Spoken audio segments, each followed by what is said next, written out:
बिस्मिल्लाहिर्रहमानिर्रहीम, अस्सलामुअलैकुम। और तमाम अहले इस्लाम को जश्न ईद मिलादुन्नबी का ये जो महीना आज से कल से जिसका बाकायदा आगाज़ हुआ है, बहुत बहुत मुबारक हो। आक़ाए दो जहां मोहम्मद मुस्तफ़ा सल्लल्लाहु अलैहि वसल्लम की आमद का जश्न जो है इस पूरे महीने में आशिकाने रसूल मनाते हैं। और बहुत ही खूबसूरत वो मंज़र होता है जब जैसे ही चाँद नज़र आता है रबीउल अव्वल का, तो लोग अपने घरों में चरागां करना शुरू कर देते हैं और अपने घरों को रंग बिरंगे बरकी कुमकुमों से सजा देते हैं। तो ये बहुत ज़बरदस्त सा एक जो है वो हमें नज़ारा देखने को मिलता है। कल जब जैसे ही रबीउल अव्वल का चाँद नज़र आया तो बगियों पर आप देखें आशिकाने रसूल जो हैं ये एक जुलूस की सूरत में निकले और लब्बैक या रसूल अल्लाह के नारे लगाते रहे। नन्हे आशिकाने रसूल देखिए किस तरह से आक़ाए दो जहां से मोहब्बत का इजहार कर रहे हैं। तो आप सभी लोगों को एक बार फिर से रबीउल अव्वल का महीना बहुत बहुत मुबारक। इंशाअल्लाह 12 रबीउल अव्वल को हम सब मिलकर जश्न ईद मिलादुन्नबी सल्लल्लाहु अलैहि वसल्लम मनाएंगे। पूरा महीना ही बरकतों और रहमतों का है, तो कोशिश कीजिए जिस कदर आप ये बरकतें और रहमतें समेट सकते हैं समेटें। अल्लाह ताला इस माह मुबारक के सदक़े में हम सब लोगों की मुश्किलात को आसान फरमाए। आज के शो का बाकायदा आगाज़ कर लेते हैं। आज के शो में हम खबरें भी शामिल करेंगे, अपने मेहमानों से भी मुलाकात कराएंगे। और जैसा कि मैंने कहा था कि क्योंकि अक्टूबर का महीना जो है ब्रेस्ट कैंसर अवेयरनेस के हवाले से मनाया जाता है, तो हर रोज़ हम आपको एक मैसेज तो देते हैं कि जी इससे आगाही वक्त की अहम ज़रूरत है। और आगाही सिर्फ देने का मकसद ये नहीं है कि आप हमारी बात सुने, बल्कि इस पर आपने अमल भी करना है। मुआयना करते रहना और अपना चेकअप कराना वक्त की अहम ज़रूरत है। आज हम स्पेशल शो भी करने वाले हैं ब्रेस्ट कैंसर अवेयरनेस के हवाले से। हमारे साथ माहिर डॉक्टर भी मौजूद होंगे और फिर हमने एक मुतासरा जो खातून हैं उनको भी अपने शो में इनवाइट किया है। तो मोटिवेशन आप तक पहुँचाने का सिर्फ़ और सिर्फ मकसद ये है कि क्योंकि कैंसर का वर्ड सुनते ही इतना इंसान खौफज़दा हो जाता है और वैसे ही कहा जाता है जी कैंसर एक लाइलाज मर्ज़ है, लेकिन बिल्कुल ऐसा नहीं है। अगर वक्त पे तशख़ीस होकर इलाज की तरफ आप चले जाएं तो इलाज जो है वो आपकी ज़िंदगी को महफूज बना सकता है। तो आज इसकी एक मिसाल भी आपसे हम मिलवाएंगे। फ़िलहाल आगाज़ करते हैं आज के पहले सेगमेंट से, शामिल करते हैं अपनी टॉप स्टोरीज़। पहली खबर क्या है? 11 अक्टूबर से स्कूल मामूल के मुताबिक खुलेंगे, बच्चों को अब 100% हाजिरी के साथ आना पड़ेगा।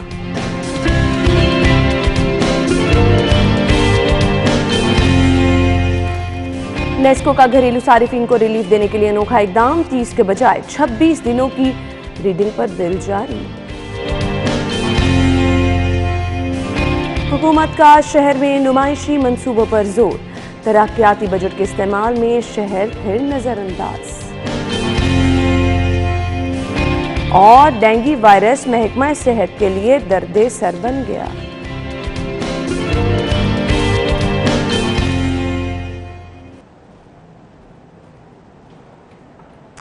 जी तो नाज़रीन, टॉप स्टोरीज आप जान चुके हैं, इससे मौजूद थे और अपडेट कर रहे थे कि क्या अहकाम जारी किए गए हैं। अपडेट के मुताबिक होम सेक्रेटरी को अब तलबी के अहकाम जारी किए गए हैं।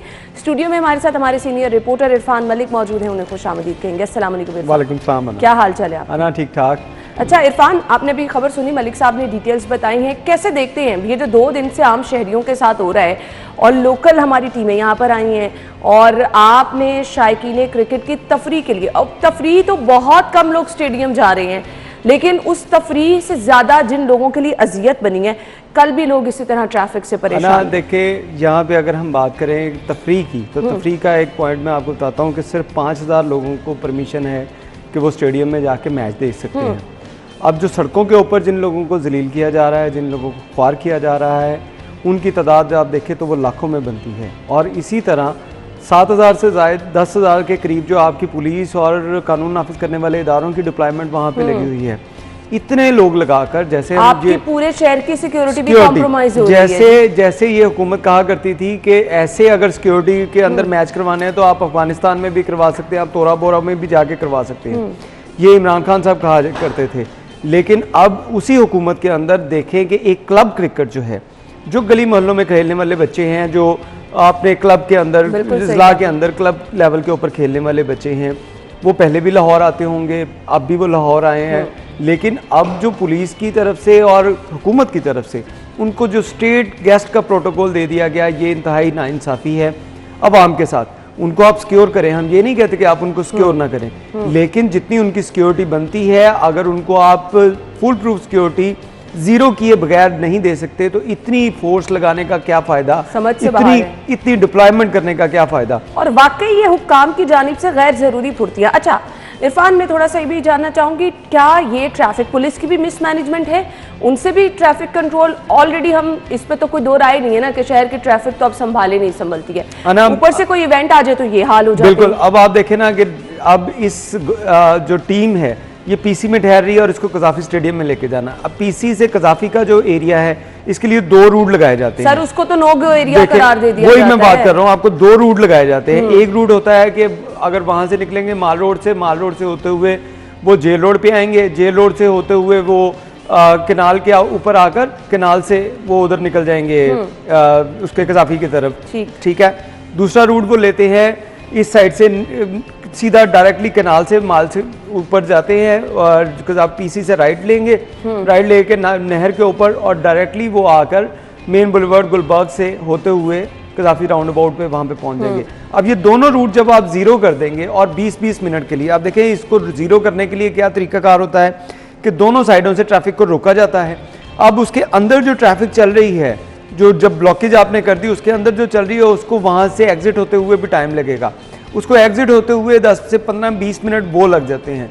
20 मिनट वो लगे, जब उसके बाद मूवमेंट हुई, मूवमेंट के लिए ख्वाह के 4 से 5 मिनट लगते हैं टीमों को पीसी होटल से जी, आधा घंटा सीटीओ साहब ने कहा ट्रैफिक को रोका जाता है। मैं वही आपको बता रहा हूँ कि ट्रैफिक को रोका इस तरह जाता है कि अगर आपने रोक लिया, उसको जीरो करने के लिए आपको 15 से 20 मिनट लग गए जीरो होने के लिए। उसके बाद वो टीमों की रवानगी होगी, पीछे बैकलॉग बन जाता है, टीमों की रवानगी होगी। वो टीमों की जब रवानगी, उससे 10 से 12 मिनट के करीब जो टाइम लगता है पीसी होटल से होते हुए उनको कज़ाफ़ी स्टेडियम तक पहुंचने में, ये टाइम लगा। वो टाइम जो मिला के अगर कुल मिला के देखें तो आधे घंटे से ज़्यादा का टाइम बन जाता है जब ट्रैफिक को रोक दिया जाता है। बिल्कुल। उसके बाद अगर ट्रैफिक को आप दोबारा रूटीन में लेके आएंगे तो उसके लिए आपको कम से कम 1 घंटा चाहिए। उस तमाम जो आधे घंटे की ट्रैफिक रुकी, जो ब्लॉकेज हुआ, उसको नॉर्मल करने में कम से कम आधा घंटा आपको मजीद चाहिए। अच्छा, यानी कि 1 से 1.5 घंटा जो आपने बिल्कुल सही चीजें जो है इस पर रोशनी डाल दी। इस तमाम तर सूरत हाल के बावजूद सीटीओ साहब का ये दावा कि अगर आधे घंटे के लिए ट्रैफिक को रोका जाता है तो आपकी मुल्हिका शाहराहों पर ट्रैफिक रमादमा रहेगी। कैसे मुमकिन है कि आपकी मुल्हिका शाहराहों पर ट्रैफिक रमादमा? जब आप 2 मेन आर्टरीज जो हैं उसको बंद कर देंगे, आप मेन बुलेवार्ड गुलबर्ग को बंद कर दिया, आपने कनाल रोड को बंद कर दिया और दोनों साइडें आपने बंद की। कल से करना शुरू ये किया गया कि कनाल रोड की 1 साइड जो है इसको चलाया गया, लेकिन 1 साइड अभी भी बंद है।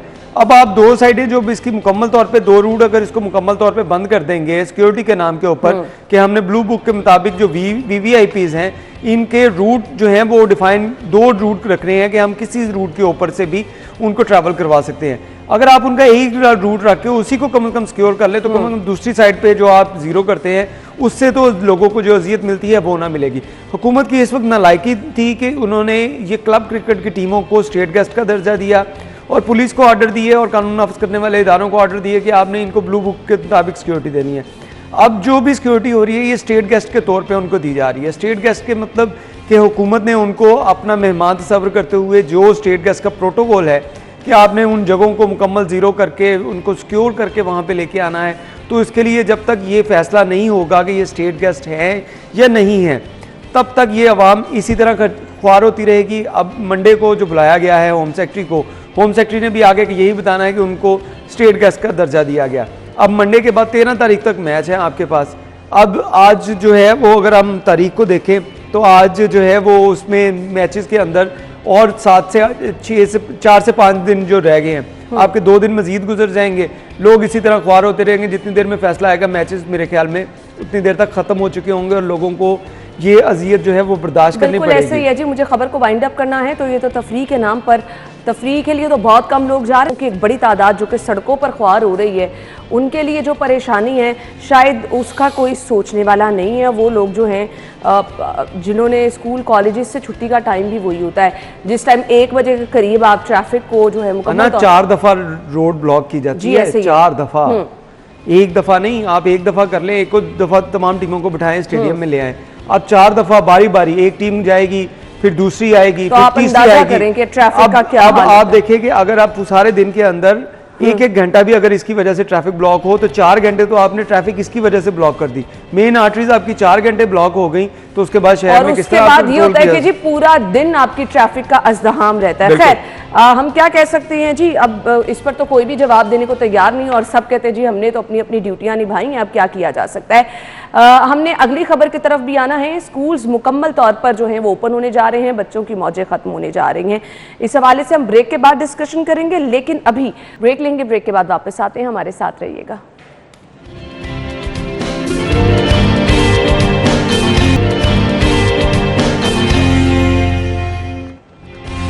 ब्रेक के बाद आपको एक बार फिर से शोबे खुशामदीद कहेंगे। खबर हमारे पास है 11 अक्टूबर से स्कूल मामूल के मुताबिक खुलेंगे, यानी बच्चों की मौजें अब खत्म हो गई हैं जी। बच्चों को अब 100% हाजिरी के साथ आना पड़ेगा। हमारे यहाँ अब जो सूरत हाल है कोविड की खास तौर पर, वो बहुत ज़्यादा जो है वो बेहतर होती चली जा रही है, लेकिन उसके साथ साथ डेंगू वर्स्ट कंडीशन इख्तियार कर रहा है, उस पर भी आएंगे।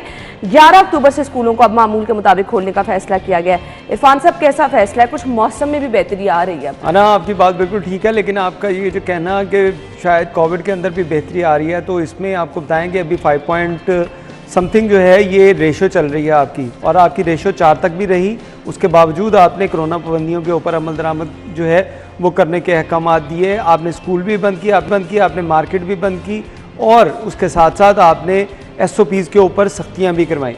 लेकिन अब क्योंकि पूरी दुनिया के अंदर इस एक तो बात लिखी पड़ी है ना कि अब ये जाने वाला नहीं और आपको इसके साथ ही जीना, और इसके साथ SOPs को आपने अब SOPs को आपने अब भी देखें, NCOC के जो सरबराह हैं उनकी जानिब से ट्वीट किया गया, उसके मुताबिक 11 तारीख से स्कूल जो हैं वो 100% हाजिरी के साथ खुलेंगे। इसका मतलब है जो स्कूलों की जो 2-2 टाइमिंग चल रही थी कि सुबह बच्चे 50% आएंगे, उसके बाद 4% आएंगे। हाँ, उन लोगों को भी आता था। हफ्ते के अंदर 3 दिन क्लासेस होती थी, 3 दिन छुट्टी होती थी। तो ये चीज़ें जो हैं इसको अब ख़त्म होना चाहिए, क्योंकि पूरी दुनिया के अंदर स्कूल जो हैं वो अपने एजुकेशन सेंटर जो हैं वो मामूल के मुताबिक चल रहे थे। और ये आज से नहीं चल रही, ये पिछले साल से उन्होंने शुरू कर दिया था, क्योंकि उनको अंदाज़ा हो गया था कि इस कोविड से जो है अब निजात नहीं मिल सकती, इसमें SOPs के साथ आपने रहना। और दुनिया पूरी जो है वो आप देखें अब SOPs के साथ रहना शुरू हो गया। हम 1 साल लेट हैं, सिर्फ ज़्यादा लेट नहीं है। 1 साल पहले पूरी दुनिया के अंदर ये होना शुरू हुआ, हमने अब शुरू किया। लेकिन ये खुश आइंद चीज़ है कि आपने अब कोविड से जो है वो जान छुड़वाने का फ़ैसला किया गया है, क्योंकि वैक्सीन सारे लोगों को हो गई। अब जो 12 साल से कम उम्र बच्चे हैं उनकी भी प्लानिंग की जा रही है कि उनको भी लगाएंगे। 18 साल 15 साल के बच्चे जो हैं उनको तो लगानी शुरू कर दी गई है। तो इस तरह की सूरत हाल के अंदर अब जो सूरत हाल है इसमें आपको इससे जान छुड़वानी होगी, और इस SOPs के साथ ही आपको सारी ज़िंदगी जो है अब गुजारनी होगी, जब तक इसकी मुकम्मल तौर पे कोई वैक्सीन नहीं आ जाती। अब देखिए पूरी दुनिया के अंदर अभी तक टेस्ट ट्रायल के तौर के ऊपर मुख्तलिफ वैक्सीन जो है, जिसमें मोडर्ना होगी, साइनोफार्म होगी, साइनोवैक होगी, या दीगर जो वैक्सीन हैं वो उनको लगाया जा रहा है। लेकिन अभी तक कई ममालिक के अंदर मैं अक्सर अखबारात का मुताला जो करता हूँ तो उसमें ये चीज़ें नज़र आती हैं कि अब मुख्तलिफ ममालिक के अंदर एहतजाज लोग कर रहे हैं, लोग वैक्सीन नहीं लगवा रहे, वो शायद ये समझ रहे हैं। और हमारे यहाँ भी अभी बहुत, हमारे यहाँ भी कई ऐसे लोग हैं जिन्होंने अभी तक वैक्सीन नहीं करवाई। खुदारा ये वैक्सीन करवाएं, ये आपके लिए भी बेहतर है, आपके बड़ों के लिए भी बेहतर है, आपके बच्चों के लिए भी बेहतर है, और उसके साथ साथ आपके अपने घर के साथ साथ पूरे माशरे के लिए बेहतर है। अगर वैक्सीन हुकूमत इसको कर रही है, एडवाइस कर रही है, तो इसको डेफिनेटली लगवाना चाहिए, और इसके साथ साथ SOPs पर अमल दरामद करवाना हो। अब देखें यहाँ पे अगर स्कूल खुलेंगे तो बच्चों की एजुकेशन जो 1 साल ज़ाया हुआ था वो कम से कम अब दोबारा से बच्चे जो है वो उस ट्रैक के ऊपर आएंगे। पेपर्स के नाम पर मजाक किया गया, पेपर के नाम पर मजाक किया गया लोगों का। सीरियसली ये बहुत आपका जो डैमेज है ये 2 साल जो हैं, ये 2 साल एजुकेशन जो है बच्चों की तबाह होकर रह गई। ऑनलाइन आपने एजुकेशन की तरफ लेके आए, वो आपसे कामयाब ना हुई। उसके साथ साथ आपने टाइमिंग रखनी शुरू की कि हम सुबह शाम उसकी क्लासेस रखेंगे, वो आपसे मुकम्मल ना हुई। ये सारी चीज़ें नामुकम्मल होने के बाद इसी वजह से हम सिर्फ 1 साल में, जैसे पहले कह रहा हूँ कि हम सिर्फ 1 साल पीछे हैं। पूरी दुनिया के अंदर एजुकेशन जो है वो उसको सिस्टम जो है इसको 1 साल पहले फाल कर दिया गया था। हमने लेट किया, लेकिन चलें अब हो गया। ये अच्छी खुश आइन चीज़ है।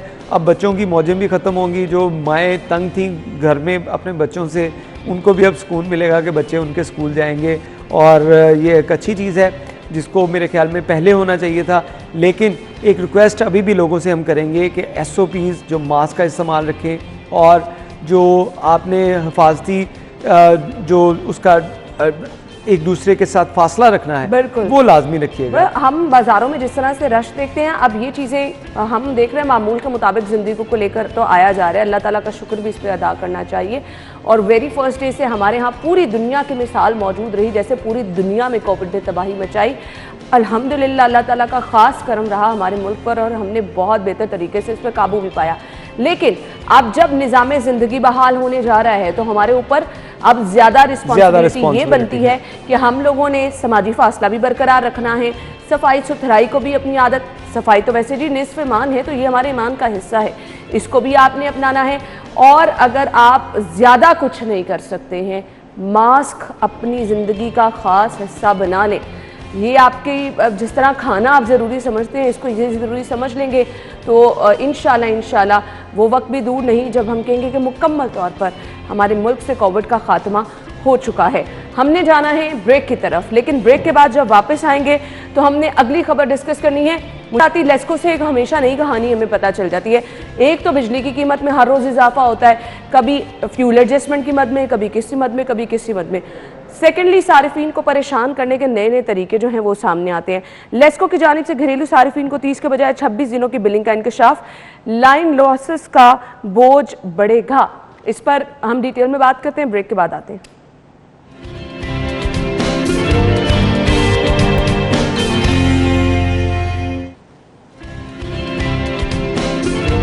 वेलकम बैक नाज़रीन। और लेस्को की अनोखी मंतक क्या है जी? तारीख तब्दील होने से लाखों सारिफीन के बिलों में नुमाया यूनिट्स कम होने पर लाइन लॉसेस और ओवर बिलिंग करके, लाइन लॉसेस को ओवर बिलिंग करके मुरतब किया जाएगा।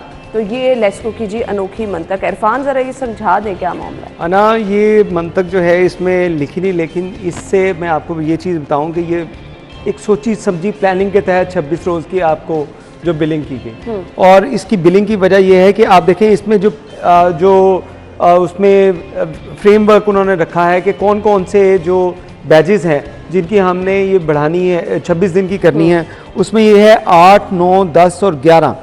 ये जो बैजेस हैं इसकी उन्होंने जो आपकी रीडिंग जो है वो 26 दिन की। इसकी वजह यह है कि यहाँ पे अगर बिल किसी का आता था 50,000 रुपया, 60,000, लाख रुपए के करीब, अब इनके बिल जो हैं वो कम आएंगे। कम किस तरह आएंगे? 26 दिन की आपने रीडिंग की, क्योंकि आपने बिल पिछले दिनों आप देखें कि डे बाय डे आप खबरें आप ही यहाँ पे लोगों को सुना रही होती थी कि लेस्को ने 1 रुपया बढ़ा दिया, लेस्को ने 2 रुपये बढ़ा दिए, लेस्को ने 5 रुपये बिजली का बिल बढ़ा दिया।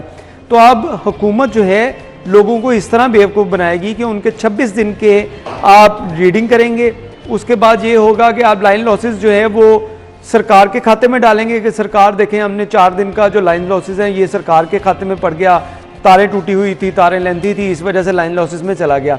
अवाम को अब इस तरह का जो एक वो जिसे कहते थे कि मसनूई तरीके से बिल कम आएगा, ये वो तरीका है कि आप 26 दिन का बिल डालेंगे। लेकिन सवाल तो ये पैदा होता है, लेकिन जब ये लाइन लॉसेस पूरे करने होंगे, बिल्कुल जब ये आपने लाइन लॉसेस पूरे करने होंगे तब होगा कि एक्स्ट्रा बिलिंग आपको ओवर बिलिंग की सूरत में आप पे डाल दी जाएगी।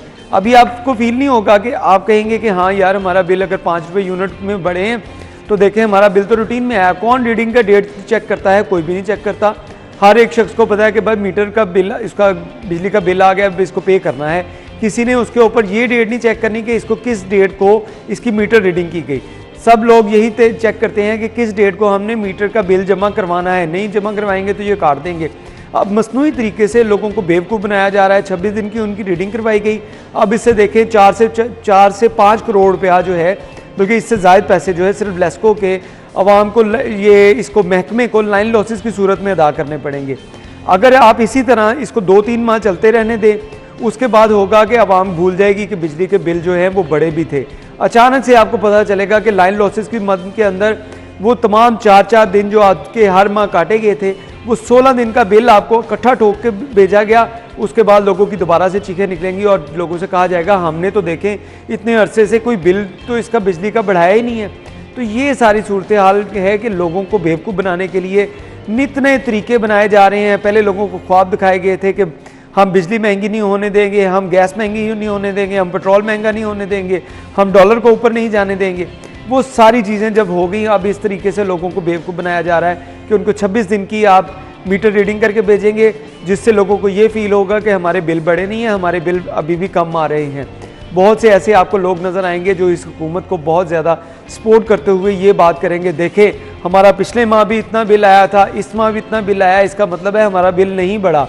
लेकिन होगा क्या कि उनके मीटर के जो रीडिंग है वो 4 दिन की होगी नहीं। जब ये इकट्ठा बिल 4 माह बाद या 5 माह बाद उनको पे करना पड़ेगा, तो इसमें उन लोगों की चीखें निकलेंगी, तमाम सार्फिन के साथ एक धोखा होगा कि 30 दिन का बिल भेजने की बजाय आप उनको 26 दिन का बिल भेज रहे हैं। तो अंदाज़ा कीजिए किस तरह से सार्फिन को जो है बजाय रिलीफ देने के जहां कहीं पर भी आप परेशान कर सकते हैं, घुमा सकते हैं, घुमाया जा रहा है और अपने तरीके से जो है उनको परेशान किया जा रहा है। हमने ब्रेक की तरफ जाना है। ब्रेक के बाद जब आएंगे तो हमने अगली खबर डिस्कस करनी है।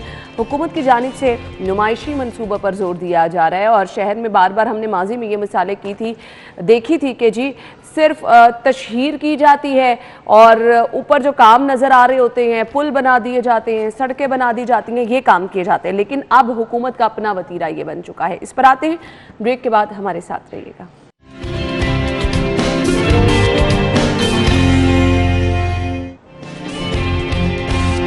वेलकम बैक नाज़रीन। खबर यह है कि जी 650 मंसूबों पर पहले माह सिर्फ 3 अरब के फंड्स खर्च हो चुके हैं।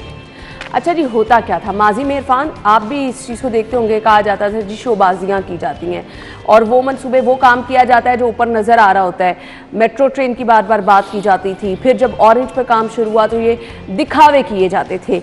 ये अब कौन से नुमाइशी काम हो रहे हैं? अना, ये आप नहीं कह रही दिखावे किए जाते थे, ये गवर्नमेंट कहा करती थी। ये गवर्नमेंट कहती थी कि किसी के बाप के पैसे हैं जो इस तरह सड़कों के ऊपर अपनी तस्वीरें लगाई जा रही हैं, अपनी पर्सनल पब्लिसिटी की जा रही है। और अब अगर आप अखबारात के इश्तिहारात उठा के देखें तो उसमें आपको पूरे पूरे पेज नज़र आते हैं, आप वो पता नहीं किसके पैसे हैं। लेकिन इस गवर्नमेंट की जानिब से ये भी कहा जाता था कि पुल बनाने से, सड़कें तामीर करने से, लोगों को कंक्रीट का जो शहर बना दिया गया है, इससे तरक्कियाँ नहीं होती। लेकिन अब आपको एहसास हुआ, आपको अंदाज़ा हुआ, लेकिन बहुत लेट हुआ कि इन्हीं चीज़ों से आपका मईशत जो है वो बेहतरी की जानिब जाती है। इन्हीं चीज़ों से आपका इमेज बेहतर होता है, इन्हीं चीज़ों से आवाम को आप रिलीफ दे सकते हैं। तो अगर आपने पुल बनाने शुरू किए, आपने सड़कें बनानी शुरू की है, तो खुदारा ये बड़ी अच्छी चीज़ है कि आपने इसके ऊपर काम किया। लेकिन अभी भी आपको बहुत से ऐसे काम करने की ज़रूरत है जो लोगों की बेसिक नीड है। बहुत से आपके ऐसे प्रोजेक्ट हैं जिनको आप इस वजह से नज़रअंदाज कर रहे हैं जो पुरानी हुकूमतें करती थी। हम उनको भी तनकीद का निशाना बनाते थे कि आप लोग सिर्फ जो दिखावे के मंसूबे हैं, जो ऊपर प्रोजेक्ट नज़र आएंगे, लोगों को नज़र आए, उन प्रोजेक्ट के ऊपर आप वर्किंग करते हैं, उन प्रोजेक्ट के ऊपर आप ध्यान देते हैं, बाकी प्रोजेक्ट के ऊपर आप फोकस नहीं करते। अभी भी आप देखें 300 ऐसे प्रोजेक्ट हैं जिनके अंदर आपने सिर्फ 3 अरब रुपये जो है वो रवां साल खर्च कर सके।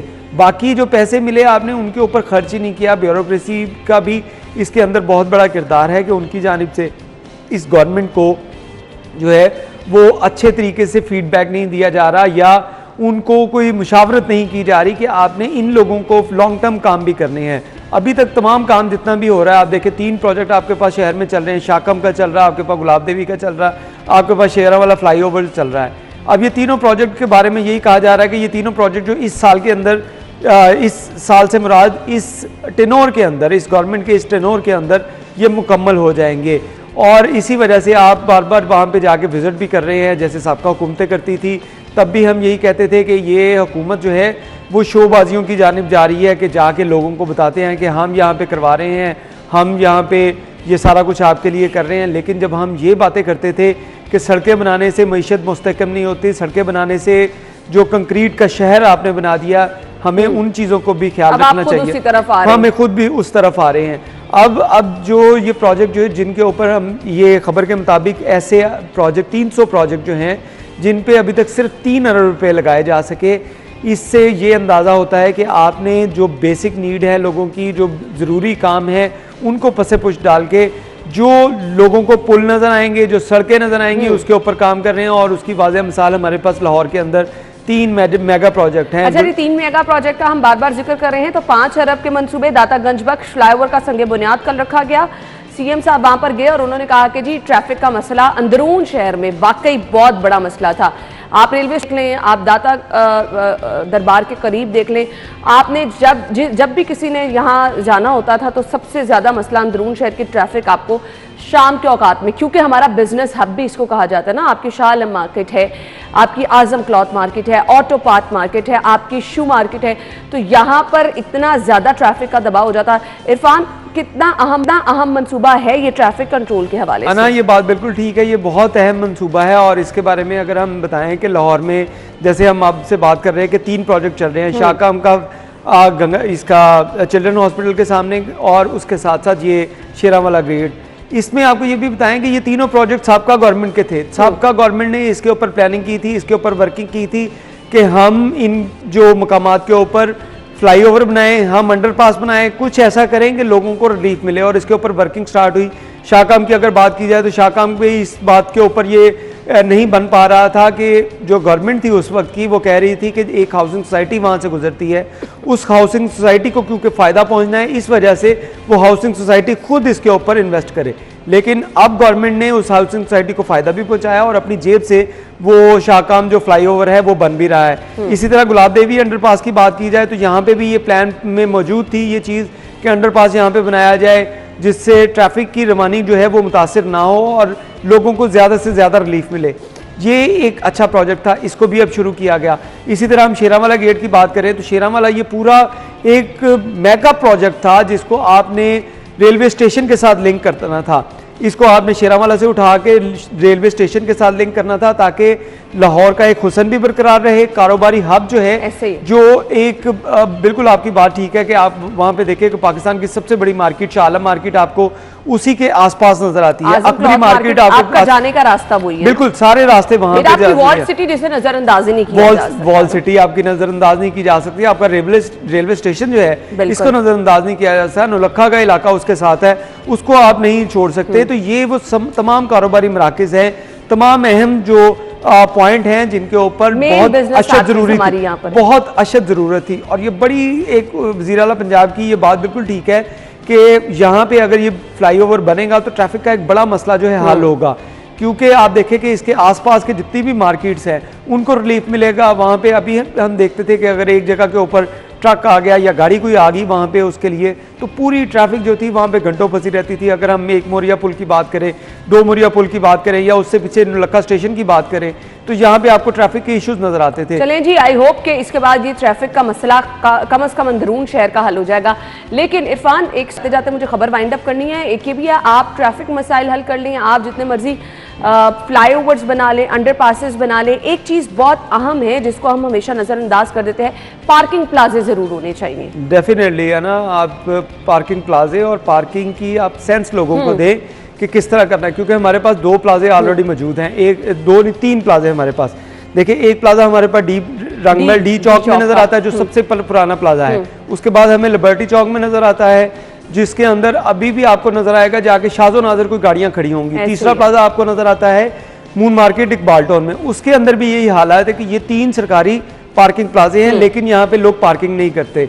इसके लिए आपको सख्ती पर करना पड़ेगी, लोगों को अवेयरनेस देना होगी कि यहाँ पे इसको सस्ते में इसको यूटिलाइज करें और एक अच्छी चीज है, इसको यूटिलाइज करें, लोगों की आदत नहीं है। सो इसके लिए अवेयरनेस जो है वो वक्त अवेयरनेस की जरूरत है। और इसके साथ साथ पार्किंग प्लाजे जब तक आप मजीद नहीं बनाएंगे ट्रैफिक मसाइल शहर के हल होने वाले नहीं हैं। सो इस खबर को हम वाइंड अप करते हैं। डेंगू की अपडेट आप तक पहुंचाना बहुत ज्यादा जरूरी है। एक ही दिन में 179 केस रिपोर्ट हो जाना, अब खतरा बढ़ता चला जा रहा है। और इसके साथ साथ कमिश्नर साहब को भी कल हमने फील्ड में देखा, सर्विलेंस उनकी जानिब से की जा रही थी और अब लोग इस कदर परेशान हो गए हैं, लोग अपने घरों में अपने तौर पर स्प्रे कराना शुरू कर दिया गया है। अच्छा जी, अस्पतालों में अब ये कहा जा रहा है कि वार्ड्स बनाए जाएंगे, पीआईटीबी के डैशबोर्ड में मजीद जो है खामियों की निशानदही की गई है। डेंगू सर्विलेंस पर 2200 टीमें मामूर हैं, मॉनिटरिंग की सहूलत मैसर नहीं है। अब ये मिसमैनेजमेंट है ना, आपको डेटा भी सही फराहम नहीं किया जा रहा। ऑनेस्टली स्पीकिंग इरफान, अना डेंगू का मसला हमसे अभी तक कंट्रोल नहीं हो पा रहा और कल मैं टीवी के ऊपर देख रहा था, एक प्रोफेसर साहब थे जो स्पोक्स पर्सन थे डेंगू के प्रोजेक्ट के, तो उसमें उनका ये कहना था कि हम कोरोना की तरफ तमाम से हमारा फोकस था और इसी वजह से हम डेंगू को नजरअंदाज करते रहे। कोरोना की आड़ में आपने बहुत कुछ खराब किया। बिल्कुल, उसमें ये खराबी हुई कि आप देखें कि आपके अभी तक सर्वे जो है वो शुरू नहीं हो पाए। कुछ मकामात के ऊपर सर्वे सुना गया कि वहाँ पे हुए हैं, लेकिन प्रैक्टिकली नज़र नहीं आए कि आपने जाके लोगों की छतें चेक की हों, वर्कशॉप जो बंद पड़ी हैं उनको चेक किया हो, वहाँ पे टायर चेक किए गए हों। अगर उसके साथ साथ अगर आपने ये चेक किया है तो किसी जगह के ऊपर आपको स्प्रे होता हुआ नज़र नहीं आता। मुझे साबिक दौरे हुकूमत याद है, और यही डीसी लाहौर थे कैप्टन उस्मान, उनकी जानिब से शहर के अंदर इस कदर जो है वर्किंग की गई, इस कदर वर्किंग की गई कि हर जगह के ऊपर साहब कभी कब्रिस्तानों में नजर आए डेंगू सर्विलेंस बिल्कुल करते हुए, और टायर शॉप पर, बिल्कुल कैप्टन साहब की तरफ से वाकई जो है वो शहर के अंदर एक मिसाली काम किया गया जब वो डीसी थे।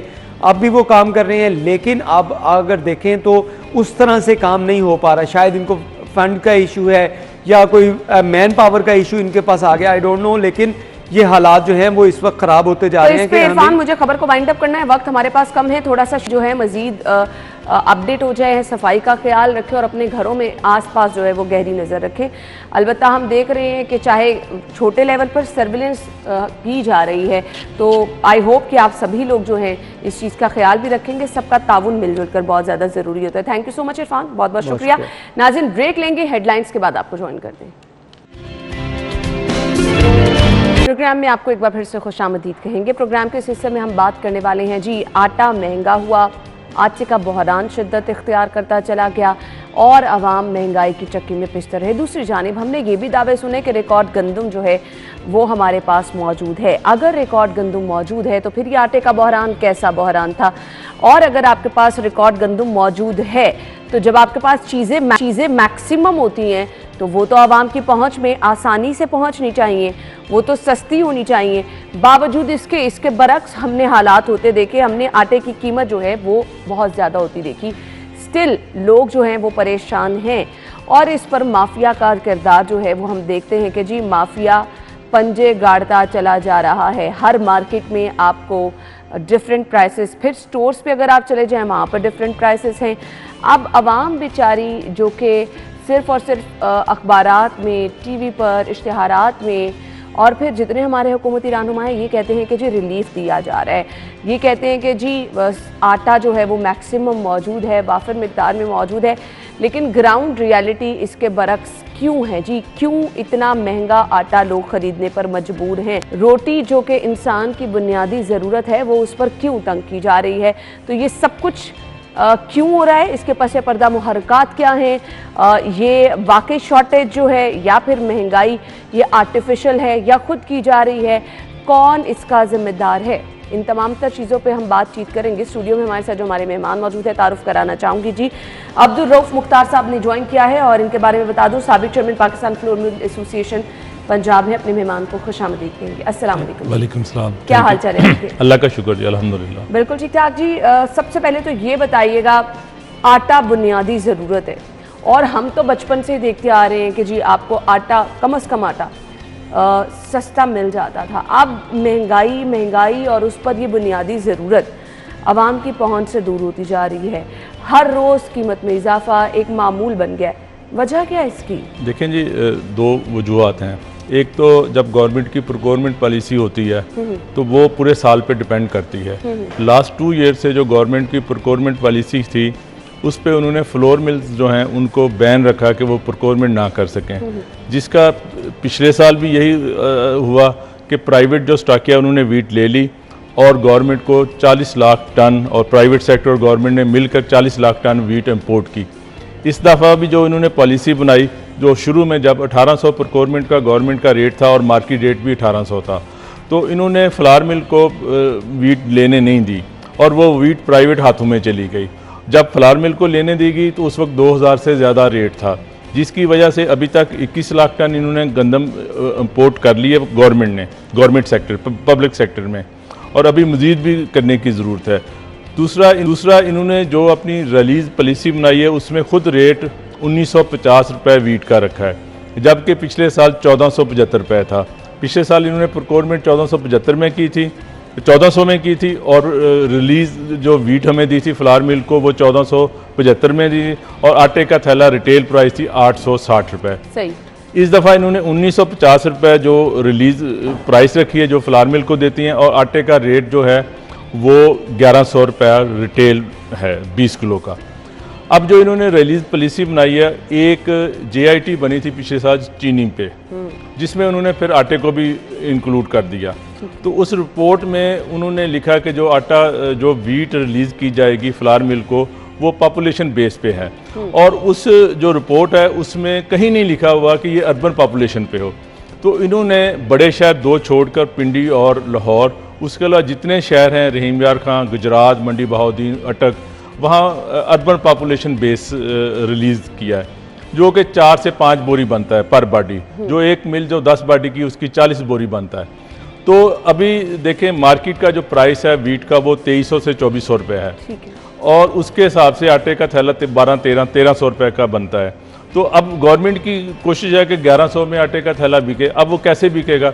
अब एक मिल को आप देते ही 40 बोरी पर डे हैं, तो वो 40 बोरी से जितने आटे के थैले बनेंगे उतने आटे के थैले ही मार्केट में जाएंगे। अब जो रूरल पॉपुलेशन है उसका क्या कसूर है? गवर्नमेंट ने जो किसान है उनसे ज़बरदस्ती गंदम उठाई 1800 रुपये में। अब मार्केट में वीट का जो प्राइस है वो ज़्यादा है। अच्छा, मुझे ये बताएगा असल में जिम्मेदार इसका कौन है? क्या ये मिल मालिकान की मोनोपोली है, या फिर गवर्नमेंट इसका फ़ायदा उठा रही है, या माफिया जिसको हम कहते हैं उसका रोल है? देखिए, मिल मालिकान के पास क्या है? मिल मालिकान तो जब प्रोक्योरमेंट का टाइम होता है, वो टाइम होता है कि जो खेतों से वीट जो सीधी मिलों में आए और वो स्टॉक करें, अपने साल की ज़रूरत की वीट स्टॉक कर लें। उनको तो वीट लेने नहीं देते, जबकि प्राइवेट स्टॉकिए जो हैं उनको ओपन छुट्टी है, जितनी मर्जी वीट ले लें। अब उन्होंने वीट ली हुई है 1800 रुपये में। फ्लोर मिल को उस वक्त परमिशन मिली जब 2000 से ऊपर रेट हो गया।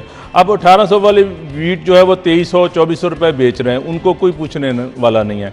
फ्लावर मिलर को अब देखें, एक रहीम यार खां की फ्लावर मिल है 10 बॉडी की, उसको पर डे 40 बोरी गंदम देते हैं, जबकि उसका स्टाफ 100 बंदे का है। सही। तो उसकी क्या मोनोपोली रह गई? उसने वही 40 बोरी का जो आटा बनना है वही मार्केट में देना है। तो गवर्नमेंट को चाहिए जो अपनी वीट रिलीज़ है उसकी क्वांटिटी बढ़ाएं और यूनिफॉर्म तरीके से अपनी जो वीट है वो रिलीज़ करें। देखें, जो भी इंडस्ट्री जहाँ भी लगती है वो पूरे पाकिस्तान के लिए लगती है।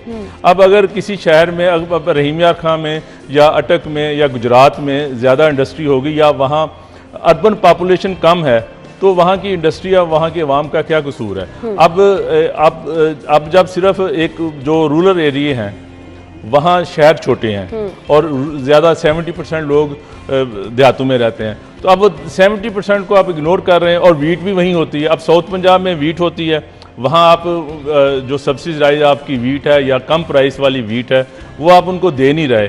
और जब वीट की प्रोक्योरमेंट का सीज़न, जब वीट का हार्वेस्ट का सीज़न होता है, तो उस वक्त वहाँ की जो फ्लावर मिल उनको वीट लेने नहीं देते।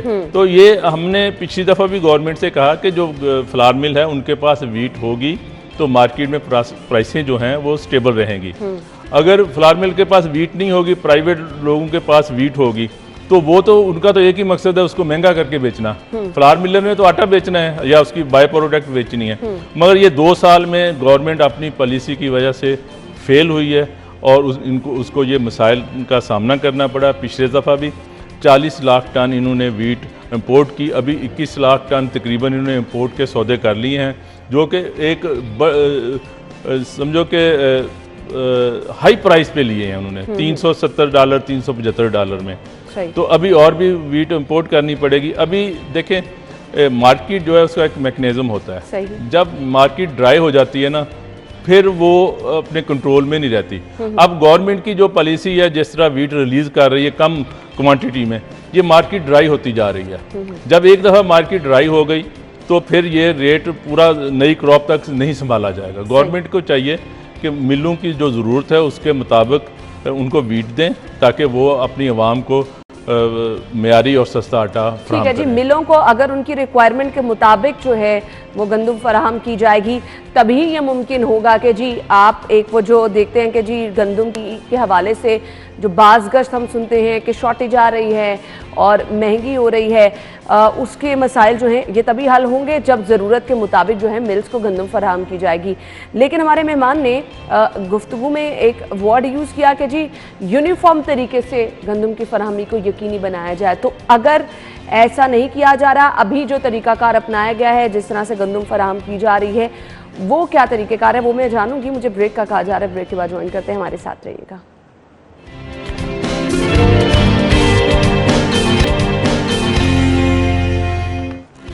वेलकम बैक नाज़रीन, हमारे साथ हमारे मेहमान अब्दुल रऊफ मुख्तार साहब मौजूद हैं और हम गुफ्तगू का सिलसिला आगे बढ़ाएंगे। यूनिफॉर्म तरीके से क्या फराहम गंदम नहीं की जा रही थी जिसकी वजह, और आप समझते हैं कि फराहमी का ये तरीका मसाइल की वजह बना? देखें, 3 साल पहले, आज से 3 साल पहले पंजाब में जो पॉलिसी थी वो ये थी कि 25 बोरी पर बाडी पूरे पंजाब में। जो हमारे मेट्रोपॉलिटन सिटी थे उनको उनकी ज़रूरत के मुताबिक ज़्यादा गंदम देते थे। तो हमारी डिमांड है कि ये पॉलिसी इसी तरह रखी जाए कि यूनिफॉर्म तरीके से 25 बोरी पर बाडी तमाम फ्लावर मिल जो पंजाब में हैं उनको दी जाए। जो बड़े शहर हैं उनको उनकी ज़रूरत के मुताबिक एक्स्ट्रा वीट दी जाए। अभी हमारी कोई 2 वीक पहले जो हमारे नए डायरेक्टर साहब आए हैं उनसे हमारी एक कमिटमेंट हुई थी कि हम ये यूनिफॉर्म तरीके से जो वीट है 14 बोरी पर बाडी कर देते हैं, और उन्होंने हमारे साथ कमिटमेंट की थी कि हम ये 8 दिन में इसको लागू कर देंगे। अभी 16 दिन हुए हैं तो उस पर अमल नहीं हुआ। दूसरा, अभी लोगों की हैबिट जो है ना वो चेंज हो। कमिटमेंट के बावजूद अमल नहीं हुआ तो ये जो आपका कम्युनिकेशन चलती रहती है, आप तहफ़्फ़ुज़ात बताते रहते हैं कि इश्यूज़ ये हैं, जी, उसके बावजूद उसको क्यों नज़रअंदाज किया? देखिए, वो कह रहे हैं कि जी कैबिनेट की जो कमेटी है उसमें समरी गई हुई है, वो साइन करेंगे, वो आएंगी, इस तरह की रोज़ यही बात सुनते हैं। दूसरी बात यह है कि उसमें एक और हमारा मुतालबा था कि जो लोगों की हैबिट है अभी चेंज होगी, वाइट आटा पसंद करते हैं। तो इन्होंने हमारी जो वीट की एक्सटेंशन रेशो थी वो 80-20 कर दी। तो हमारे साथ इन्होंने कमिट किया था कि 30-70 हो जाएगा, वो भी अभी तक नहीं हुआ। तो इसी तरह देखें, इन्होंने जो सिंध पंजाब बॉर्डर है उसको बैन किया हुआ है, जबकि इंडस्ट्री जो है पूरे पाकिस्तान में लग सकती है।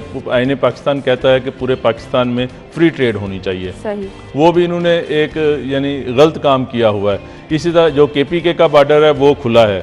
तो यानी इन्होंने 2 पॉलिसियाँ बनाई हुई हैं, कुछ इलाकों के लिए अलग है, कुछ के लिए थोड़ा सा इम्तियाजी सलूक रखा हुआ है, स्पेशली साउथ पंजाब के लिए, क्योंकि वहाँ इंडस्ट्री है। वो इंडस्ट्री इसलिए है वहाँ कि वहाँ रॉ मटेरियल है। देखें, दुनिया का असूल है कि जहाँ रॉ मटेरियल होगा वहीं इंडस्ट्री लगेगी। तो अभी जो इंडस्ट्री लगी है वो अभी आगे ना लगने दें। आगे बैन भी नहीं किया हुआ। अभी एक इलाके में इंडस्ट्री लग गई है तो गवर्नमेंट बैन कर दे, इस इलाके में ना। कोई ऐसी पॉलिसी नहीं है। सिर्फ वो यानी जो इंडस्ट्री लगी हुई है उसमें जो लोग काम करते हैं, जो उनका रोज़गार है, उनको डिस्टर्ब करने के लिए इस तरह की पॉलिसियाँ बनाई हुई हैं। अच्छा जी, हमने देखा कि गवर्नमेंट ने दावा ये किया कि हमारे पास रिकॉर्ड गंदम मौजूद है, और ये फिर बहरान जो हुआ वो ग्राउंड रियलिटी थी कि हालात ये थे आ रहा था। इसकी वजह क्या थी? गवर्नमेंट का वो दावा क्या झूठा था? देखें जी, गवर्नमेंट ने कहा हमारे पास बम्पर क्रॉप हुई, ओके जी, हम उनकी बात मान लें। उन्होंने 21 लाख टन वीट इम्पोर्ट क्यों की?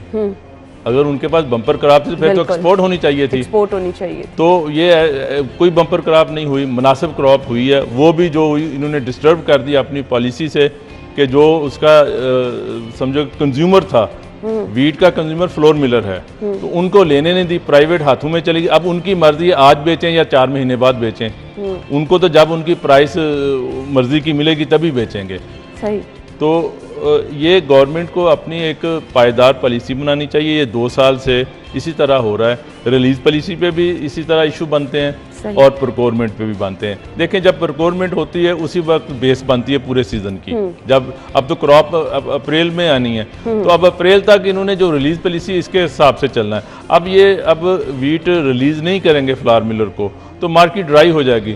जब मार्केट ड्राई हो जाएगी, ये एक आप मीडिया को समझती हैं, जब मीडिया में बात आ जाती है कि लाइनें लग जाती हैं किसी चीज़ की, तो फिर पूरा पाकिस्तानी वो चीज़ लेने निकल जाता है। बेचैनी सी हो जाती है ना, लोग परेशान हो जाते हैं कि ऐसा ना हो कि गंदम आटा नायाब हो जाए, वो वक्त से पहले खरीद ले। अच्छा, नाकिस क्वालिटी की गंदम भी खरीदी गई, उसकी वजह क्या थी? अच्छा देखिए जी, गंदम तो जो किसान बीजता है वो अच्छी होती है। ठीक है। जब ये सेंटरों में गंदम जाती है तो वो इसमें मिट्टी शामिल करते हैं। अच्छा। और उसके ऊपर पानी लगाते हैं। जब हमारे पास वीट आती है तो उसकी क्वालिटी सब स्टैंडर्ड हो जाती है। अच्छा। जिसकी वजह से हमारा जो आटा है उसकी क्वालिटी भी और कीमत वही रहती है। कीमत तो वही रहती है जो इशू प्राइस है। यानी लोग सब स्टैंडर्ड चीजें भी लें और महंगी भी, प्राइस भी, और मिल वाले भी वही सब स्टैंडर्ड वीट भी लें और अपना चेकिंग भी करें, आटा भी सही क्वालिटी में दें। अच्छा, कहा यह जाता है कि जी आपके प्राइस कंट्रोल मजिस्ट्रेट कीमतें कंट्रोल करेंगे, सस्ती आपको गंदम फराहम की जाएगी। ऐसा पॉसिबल नहीं होता।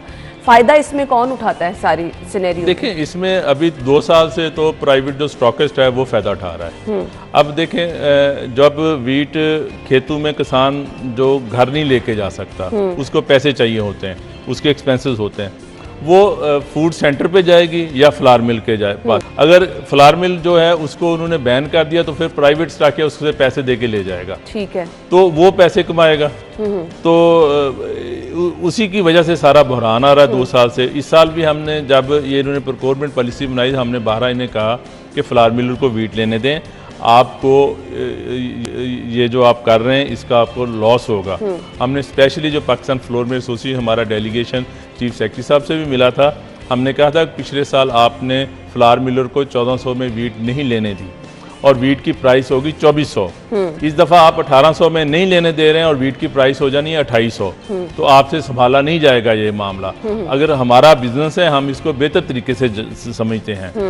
और देखें, अगर वीट हमारे पास वाफर हो तो हमारा तो आपस में कंपटीशन है। बिल्कुल, आपने सही तो कहा। हम प्राइस ज़्यादा कैसे कर सकते करने के नाम पर चॉकर मिक्स करके शहरियों को जो है वो फरोख्त किया जाता है, क्या वाकई ऐसा होता है? नहीं, ऐसा नहीं है। देखें, जो 30-70 रेशो है ना, तो उसमें उसका मतलब है उसमें चौकर ज्यादा है। ठीक है। अगर जो 20-80 है, अगर 30-70 जाएगी तो उसमें 6-7% चौकर और निकल जाएगा, तो उसकी क्वालिटी बेहतर हो जाएगी। वो तो गवर्नमेंट की पॉलिसी के मुताबिक, लेकिन उन्होंने 80-20 की रेशो बनाई हुई है, ठीक है। तो उसमें 8% चौकर निकलता है और जो वीट होती है उसमें 23-24% चौकर होता है। उसमें 50% चौकर निकलेगा तो उसकी क्वालिटी बेहतर होगी। ठीक है, मुझे आने वाले दिनों में बताइएगा किस तरह से आप देख रहे हैं कि ये मसला हल होगा। आप लोगों की तजावीज़, रिकमेंडेशन या आपके तहफ़्फ़ुज़ात जो आपने कहा कि बातचीत करते भी हैं उस पर अमल नहीं होता, उसको नज़रअंदाज कर दिया जाता है, तो फिर हम क्या ये समझ लें कि ये मामला हल नहीं होने वाला? देखें, जो पंजाब गवर्नमेंट है उसके पास जो वीट है अपनी ज़रूरत से कम है, ठीक है, उसको वीट फेडरल गवर्नमेंट से या अपनी इंपोर्ट करनी चाहिए। अगर Punjab government 10 lakh ton wheat import कर ले और जो मार्केट की ज़रूरत है उसके मुताबिक रिलीज़ कर दे तो इंशाल्लाह कोई इशू नहीं आएगा। मगर बाद में ये इंपोर्ट भी करेंगे, रिलीज़ भी बढ़ाएंगे, मगर जब इशू क्रिएट हो जाएगा उसको संभालना फिर मुश्किल हो जाता है, फिर टाइम लग जाता है, महीना लग जाता है कि लोगों के दिल में एक आ जाता है कि यार आटा नहीं मिलना अब। तो फिर उस बात को ख़त्म करने के लिए वो हर चीज़, वो आटे को फ्लड करना पड़ता है, तो फिर भी लोगों को यकीन नहीं आता, फिर टाइम गुजर जाता है। अभी 5 महीने हैं बाकी अक्टूबर के बाद, तो अब 5 महीने को मैनेज करना मैं नहीं समझता कोई इशू है। तो गवर्नमेंट चाहे, अगर करना चाहे तो उनके लिए कोई प्रॉब्लम नहीं। 7-8 लाख टन वो फेडरल से वीट और ले ले या इम्पोर्ट कर ले, अपना रिलीज बढ़ा दे, सारी चीज़ें सेटल डाउन हो जाएंगी। मार्केट में हमें आटे की डिफरेंट कीमतें नज़र आती हैं, चक्की पर कोई और कीमत है, फिर आपके पास क्वालिटी के हिसाब से कीमतें वसूल की जाती हैं। अगर आप स्टोर्स पे चले जाएं, हर इलाके के, अगर कोई बहुत बड़ा सुपर स्टोर है, हम नाम यहाँ पे नहीं लेंगे, हर स्टोर में अपने हिसाब से जो है वो कीमतें जो है वो फराहम की जाती हैं। इसकी वजह आप क्या समझते हैं? देखें, जो 20 kg है उसका रेट एक ही है, जो 15 kg है या 5 kg है उसके रेट डिफरेंट है, ब्रांड है, वो मुख्तलिफ, कोई कराची से आता, कोई कहीं से आता, उसका रेट अलग है।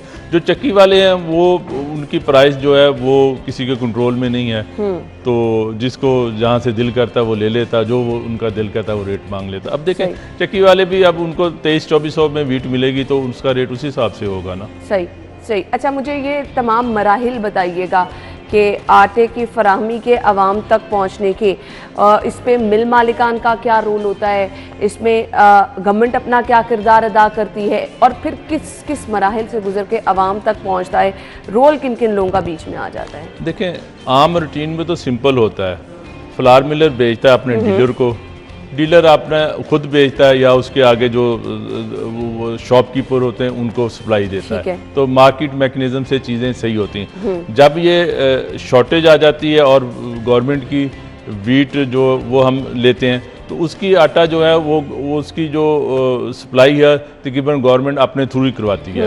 वो समझो कि कहती फलानी दुकान पे दे दें, फलानी जगह पे पॉइंट लगा दें। अच्छा, जो बड़े ज़ख़ीरांदोज हैं इनके खिलाफ क्या कोई कार्रवाइयाँ की जाती हैं, इनको मेंशन किया जाता है? सिर्फ और सिर्फ कार्रवाइयाँ फ्लावर मिलर के खिलाफ होती हैं। आप देख लें, 3 साल का यानी डायरेक्ट हिट मिल मालिकान को हिट होती है। देखें, मैंने अब फिर वही बात कर रहा हूँ, तो मैंने चीफ सेक्रेटरी साहब से कहा कि एक जगह गंदम पड़ी थी और हज़ारों बोरियां पड़ी थी। ठीक है। आपका डीएफसी भी वहाँ गया, आपका एसी भी वहाँ गया। अच्छा। और कुछ भी नहीं कर सका। अच्छा, जो फ्लावर मिलर है उसका आसान काम है, उसको शो का नोटिस दे दें, उसकी मिल सील कर दें, उसकी इज्जत को छाल दें, वो सबसे आसान काम है इस वक्त। सही, यानी फिर घुटने टेकने पड़ते हैं जी इन लोगों के आगे। मैसेज क्या देना चाहेंगे देखने वालों को? देखें, गवर्नमेंट अच्छी पॉलिसी बनाए, अपनी रिलीज को बढ़ाए। पिछले साल 26,00,000 टन पर डे कर रही थी वीट। अच्छा, अच्छी पॉलिसी गवर्नमेंट बनाए, ये आपने कहा। अच्छी पॉलिसी के लिए आपके पास तजावीज़ है, आप वो भी बता सकते हैं? हमने तजावीज़ मैडम, हमने उनसे उन्होंने हमारे साथ कमिट किया हुआ है। ये 14,000 15,000 टन अभी रिलीज कर रहे हैं।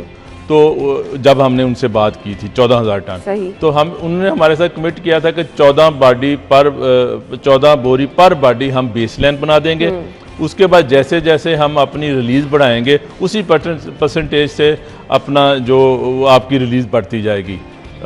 और अगर पिछले साल नवंबर में ये 26,000 25,000 टन रिलीज़ करते थे, अभी 14,000 टन रिलीज़ कर रहे हैं, तो ये गैप तो ख़त्म करेंगे तो मार्केट में जो मैकेनिज़्म जो है वो सेट होगा। सही सही। अच्छा जी, अब ये बता दीजिएगा कि ये जो हम देख रहे हैं कि जी लोग परेशान नज़र आ रहे हैं कि आटा मज़ीद महंगा होगा, तो आने वाले दिनों में क्या लोग ये समझ लें कि आटा मज़ीद महंगा हो सकता है या किया जा सकता है? नहीं, महंगा नहीं होगा। देखें, गवर्नमेंट ने तो 1950 वीट का रेट बना दिया और 1100 आटे के थैले का रिटेल प्राइस है। अगर वो अपनी रिलीज सही कर देगा, आटा बिल्कुल महंगा नहीं होगा। ठीक है।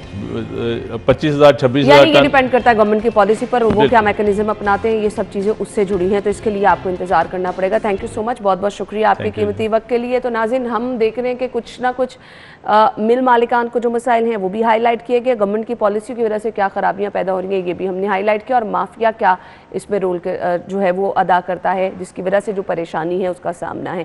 तो ये तमाम तर फैक्टर थे जिसकी वजह से हम देख रहे हैं कि जी कीमतों में इजाफा भी होता चला जा रहा है। हमने फिलहाल ब्रेक लेनी है, ब्रेक के बाद ज्वाइन करेंगे हमारे साथ ही।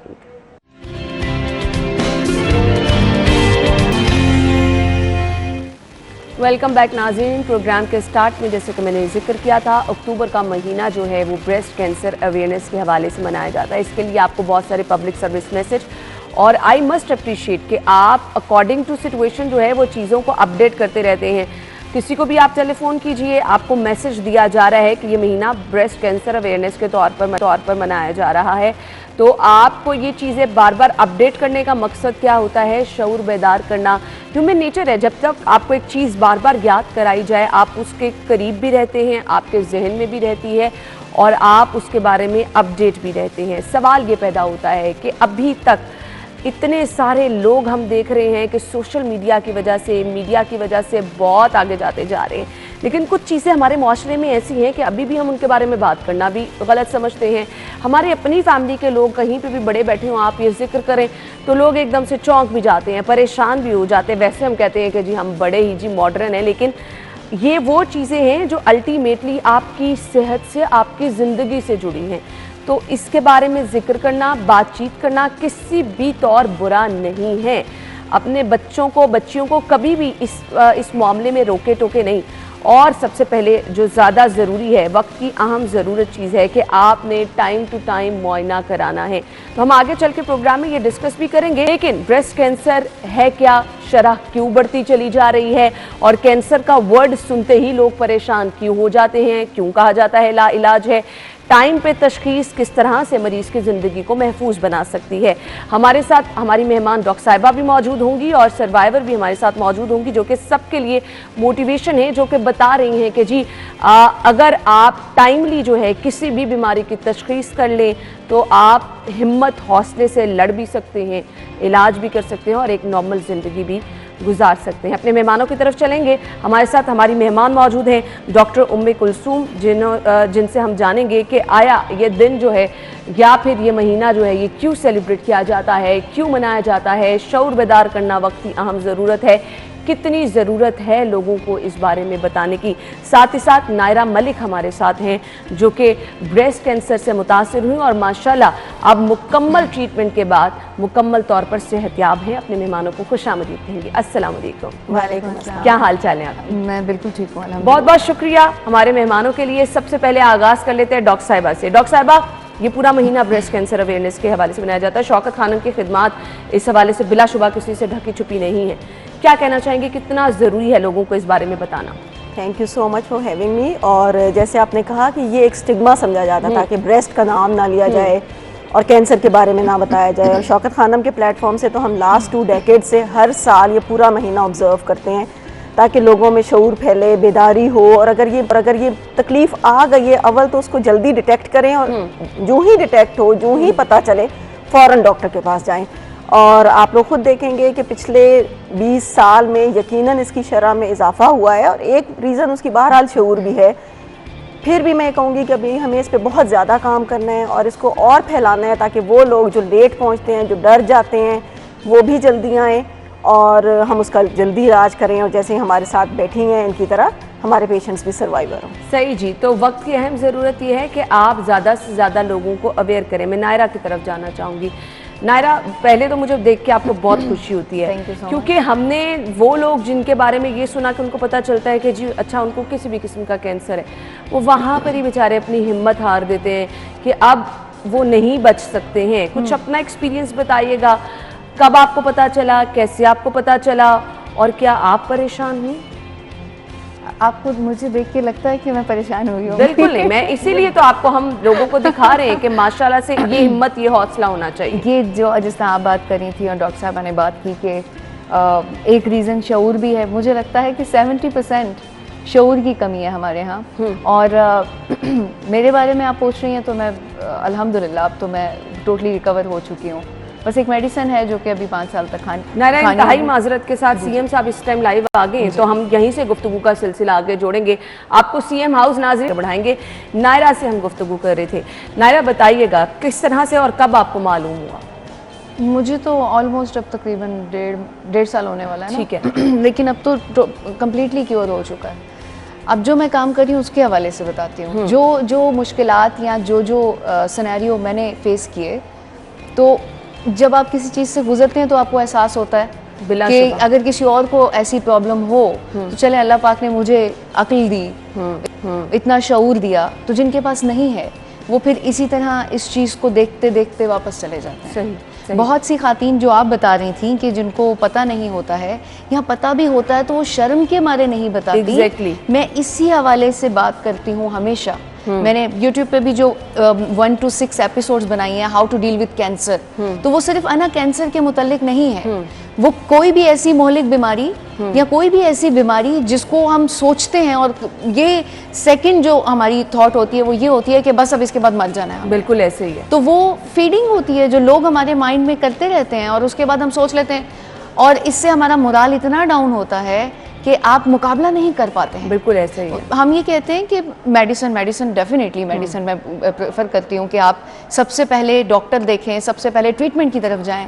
लेकिन जिस वक्त आप डिसाइड कर लें कि आपने कराना कहाँ से है इलाज और कहाँ कि क्या क्या स्टेप्स हैं, उसके बाद यहाँ से आप होना बहुत ज़रूरी है। बिल्कुल आपने सही कहा। डॉक्टर साहिबा, कहा जाता है कि जी कैंसर लाइलाज मर्ज है, इसका इलाज कोई नहीं। हमारे सामने बिलाशुबा हमने मिसाल इसीलिए बिठाई है ताकि आप लोग परेशान मत हो। लेकिन डॉक्टर साहिबा, क्या स्टेजेस मैटर करती हैं, डायग्नोस मैटर करता है कि तशखीस कब हुई, इलाज फिर उस तरह से किया जाता है? ये बहुत ज़्यादा मैटर करता है। जैसे आपने कहा लाइलाज नहीं है, अर्ली स्टेजेस में पकड़ा जाए तो 100% क्योर हो सकता है, 100% ख़त्म हो सकता है। हाँ, अगर आए ही लेट स्टेज 4 हो, वो ऑलरेडी फैल चुका हुआ है, तो फिर उसमें बचने के या उसमें फिर भी हम कहते हैं कि ये ट्रीटेबल है, क्योरेबल नहीं है, 100% नहीं ख़त्म होगा। लेकिन उस वक्त जितनी प्रॉब्लम्स हो रही हैं, जो सिम्टम्स आ रहे हैं, वक्त मिल जाएगा, ज़िंदगी बेहतर हो जाएगी, तो ट्रीट तो हम उस वक्त भी करते हैं। अच्छा, लोग बहुत सारा सवाल ये करते हैं और ये जानने की कोशिश भी करते हैं कि ब्रेस्ट कैंसर की क्या कोई ख़ास वजूहात भी होती है?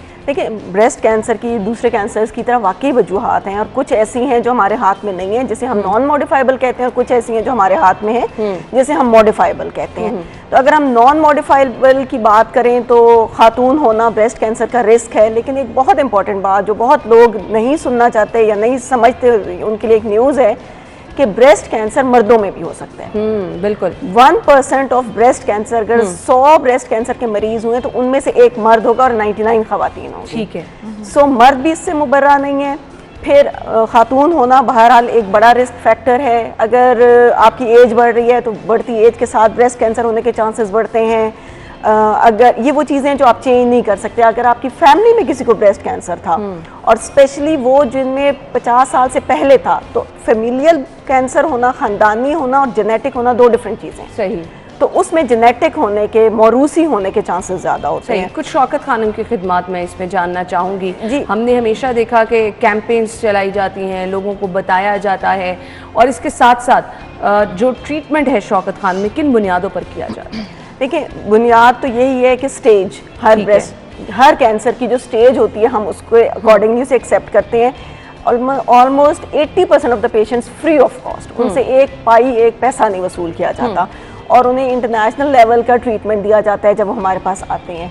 फिर कुछ होते हैं जो पार्शली पेइंग होते हैं, अगर वो इतना ज़्यादा नहीं अफोर्ड कर सकते, और कुछ होते हैं जो टोटली पेइंग होते हैं। सो हमारे यहाँ किसी को भी उसकी अफोर्डेबिलिटी के बुनियाद पे नहीं, उसके कैंसर स्टेटस, उसकी डिजीज़ के जो कुछ क्राइटेरिया होता है और जो स्टेज होता है उसके मुताबिक सबको ट्रीटमेंट दिया जाता है। ठीक है, उसका ट्रीट। ठीक है। नायरा से मैं पूछना चाहूँगी, नायरा कितने अरसे में आपने रिकवर किया? और बहुत सारे लोग कहते हैं कि कैंसर का जो ट्रीटमेंट है वो भी बड़ा तकलीफ दे है, तो किस तरह से ये वक्त आपने गुजारा? ना तकलीफ वही ज़्यादा होती है जिसको आप दिमाग में जगह देते हैं, जिसको आप दिमाग में हिम्मत होनी चाहिए, हर किसी के अंदर ये हौसला होना चाहिए। तो यकीन माने आप हर तरह की बीमारी को शिकस्त दे दें, बीमारी हो या कोई भी प्रॉब्लम हो, जिसको आप यहाँ पे बड़ा कर लेंगे ना तो वो बड़ी ही रहेगी। अब जिसने डॉक्टर साहबा बता रही थी कि लास्ट स्टेज में पता चलता है, तो सिम्टम्स इसके आते ही लेट हैं। तो इससे बचने का यही तरीका है कि आप ख्याल रखें।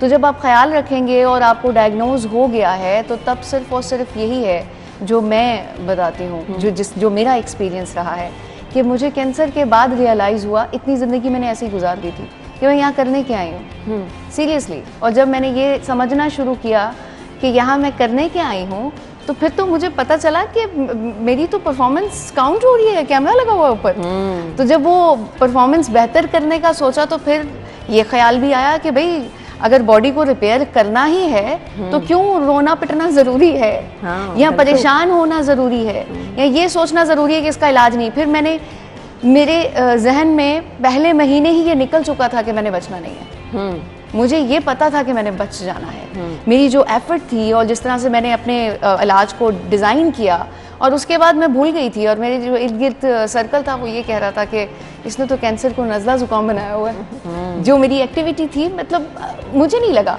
हाँ, आप बिल्कुल ठीक कह रही हैं कि कीमो में बहुत तकलीफ़ होती है, और मुझे क्योंकि मेरा प्रोफेशन ऐसा था, और थोड़ा ख्याल रखना, और लड़कियों को वैसे भी बड़ा प्यार होता है अपने बालों से, तो जब बाल उतरे थे तो मैं रोई थी। अदरवाइज़ मुझे नहीं याद पड़ता कि ऑपरेशन के वक्त भी और रेडिएशन भी और ये सब बिल्कुल ऐसे ही था, आम रूटीन की तरह चल रहा था। डाउन होती थी, खुराक मैंने अच्छी रखी हुई थी, जूसेस में बहुत ज़्यादा लेती थी, तो इन चीज़ों का थोड़ा सा ध्यान रखना होता है।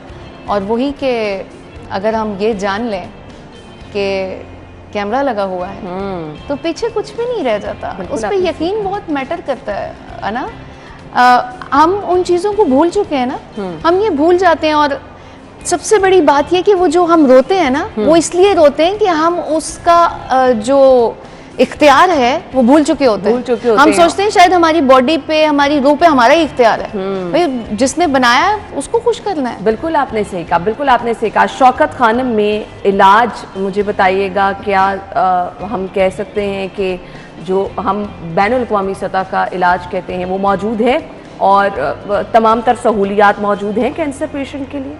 पहले मैं इनकी एक बात में थोड़ा सा कमेंट करूंगी कि सिम्टम्स ब्रेस्ट कैंसर में जल्दी आ जाते हैं। जो अंदर होता है स्टमक या उनमें थोड़ा लेट आते हैं, लेकिन जो ही गिल्टी महसूस हो, जो ही पेन हो, कोई आपके मवाद निकलना शुरू हो गया है, स्किन पे कोई चेंज आ रही है, कोई डिम्पलिंग है, उसका कलर, आप प्लीज़ अपनी डॉक्टर के पास जाएं और उनको एक दफ़ा चेकअप करवाएं, अल्ट्रासाउंड करवा लें। मकसद भी गुफ्तगू का यही है कि कहीं पे भी आपको ये इलामात अगर जो है वो शो होना शुरू हो, गिल्टी महसूस हो रही है या फिर जिस तरह से डॉक्टर साहिबा ने बताया, तो प्लीज़ इन इलामात के साथ फौरी आपने जो है डॉक्टर से रिजू कर लेना है। जी डॉक्टर साहब। और अगर आप दूर दराज इलाके में रहते हैं तो वहाँ LHB ज़रूर जाती है, वहाँ एक बेसिक हेल्थ यूनिट ज़रूर होता है। आप जाएँ, हो सकता है शुरू में एंटीबायोटिक देंगे और अगर वो परसिस्ट कर रहा है, वो नहीं ठीक हो रहा और आपको तकलीफ दिए जा रहा है, तो फिर ये खतरे की घंटी है। फिर आप ज़रूर किसी बड़े शहर जाके किसी अच्छे डॉक्टर को दिखाएं, अल्ट्रासाउंड कराएं, बायोप्सी कराएं, टेस्ट कराएं, और अगर वहाँ पे ये आए टेस्ट में कि ये कैंसरस नहीं है, ये कैंसर नहीं है, तो फिर आप कह सकते हैं कि ठीक है।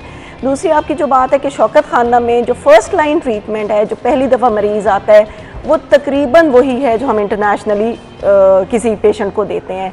और सेकेंड लाइन, थर्ड लाइन में कुछ ऐसी चीज़ें होती हैं जो हम उनकी कॉस्ट की वजह से या शौकत खानम में, बल्कि पाकिस्तान में वो चीज़ें अवेलेबल ही ना होने की वजह से नहीं दे पाते हैं। तो ऐसी सूरत में हम पेशेंट्स को ज़रूर बता देते हैं कि ये एक ऐसा एजेंट है जो यूज़ हो, पाकिस्तान में अवेलेबल नहीं है या भी लॉन्च नहीं हुआ या मौजूद नहीं है, तो उस सिलसिले में वो फिर खुद सोच सकते हैं। ठीक है, बहुत बहुत शुक्रिया डॉक्टर साहिबा आपके वक्त के लिए। नायरा, आपके वक्त का भी बहुत बहुत शुक्रिया। डॉक्टर साहिबा, आप जिस तरह शौकत खानम इस कार खैर में बढ़ चढ़ कर हिस्सा ले रहे हैं, तो हम दुआ गो हैं कि इसी तरह से खिदमत जारी रखें। नायरा, आप लोगों को आप जिस तरह से इन्फॉर्म कर रही हैं और समाजी खिदमत सर अंजाम दे रही हैं, तो अल्लाह ताला आपको भी इसमें बरकत डाले और ज़िंदगी तंदुरुस्ती अता फरमाए। बहुत बहुत शुक्रिया Nazin. Thank you so much. Nazin, मुझे अब जाना है जी क्लोजिंग की तरफ। ये गुफ्तगू करने का मकसद सिर्फ और सिर्फ ये था कि आप भी शऊर के साथ अपनी ज़िंदगी गुजारें और समझ के साथ